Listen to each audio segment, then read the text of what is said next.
Mario Dandi dan Shane Lucas menghadapi sidang vonis atas kasus penganiayaan David Ozora. Shane Lucas terlebih dulu dijatuhi vonis dengan hukuman 5 tahun penjara. Vonis hakim menjatuhi Shane hukuman 5 tahun penjara. Hakim menyatakan unsur dengan sengaja dalam perbuatan penganiayaan David Ozora telah terpenuhi. Vonis ini sama seperti tuntutan jaksa penuntut umum, yakni 5 tahun penjara. Selanjutnya masa hukuman akan dikurangi masa penangkapan dan kurungan. Sementara itu, sidang vonis terdakwa penganiayaan lainnya, Mario Dandi, juga digelar hari ini. Dalam surat tuntutan jaksa sebelumnya, Mario dinilai melakukan penganiayaan berat terencana terhadap David Ozora dan dituntut hukuman maksimal 12 tahun penjara. Silakan ditanya.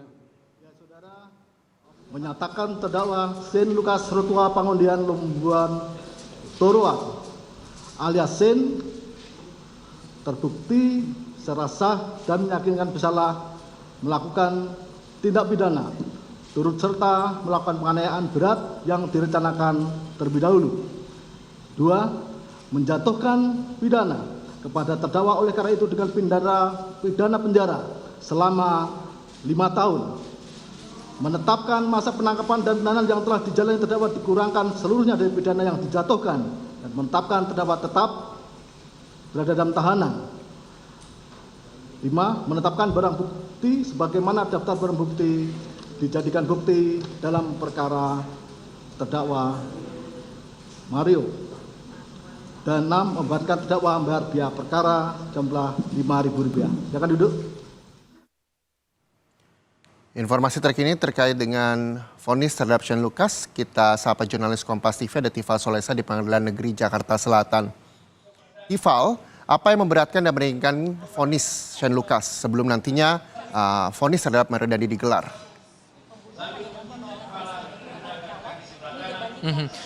Ada satu poin memberatkan dan satu poin meringankan yang menjadi dasar bagi majelis hakim menjatuhkan vonis 5 tahun kurungan penjara kepada Shane Lucas Rotua Pangondian Lumban Toruan, salah satu terdakwa dalam kasus penganiayaan berat terencana terhadap David Ozora. Tuntutan atau vonis ini sebetulnya sama dengan vonis atau tuntutan yang dilayangkan oleh jaksa penuntut umum dalam sidang tuntutan beberapa waktu lalu. Pertimbangan memberatkan di sini didasarkan atau disandarkan oleh hakim, yakni keikutsertaan terdakwa dalam kasus penganiayaan ini telah merusak masa depan korban David Ozora.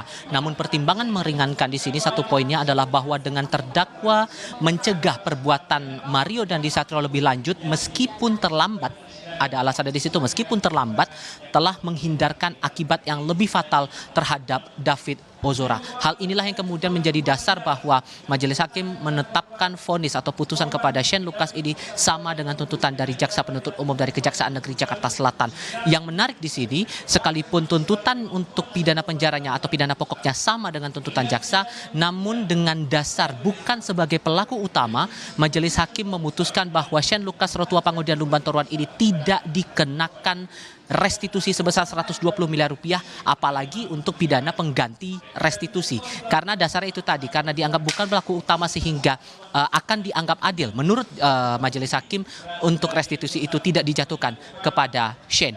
Atas hal ini, baik itu Shane maupun juga dari tim penasihat hukumnya kepada wartawan selepas persidangan kali ini menyatakan banding, karena dari yang diyakini oleh tim penasihat hukum Shane bahwa Shane ini sama sekali tidak mengetahui duduk perkara permasalahan antara Mario Dandi dengan David Ozora, maupun juga tidak mengetahui adanya upaya perencanaan itu, sehingga ia menolak bahwa jerat pidana yang dialamatkan kepada kliennya ini adalah sama dengan tuntutan jaksa, yakni pada pasal penganiayaan berat dengan rencana terlebih dahulu, dengan pasal pengait adalah keikutsertaan dalam sebuah tindak pidana. Hal yang sama sebetulnya juga sudah disuarakan oleh pihak keluarga Shane Lucas. Tadi tante Shane, Ratna Sihombing, sempat menyampaikan bahwa tuntutan ataupun juga vonis dari jaksa ini vonis dari majelis hakim ini dipandang tidak adil bagi keluarga karena tidak ada peran serta sama sekali dipandang oleh keluarga dari Shane ini untuk menganiaya langsung korban David Ozora sehingga mengalami cedera cukup serius, terlebih untuk cedera pada bagian saraf hingga membuat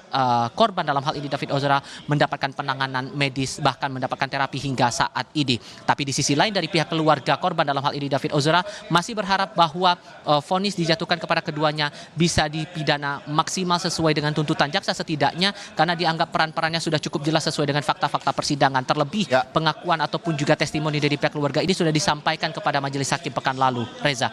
Baik, terima kasih Tifa Solesa melaporkan langsung dari Pengadilan Negeri Jakarta Selatan. Kita juga masih akan menanti bagaimana vonis terhadap Mario Dandi akan dibacakan oleh majelis hakim. Terima kasih Tifa Solesa.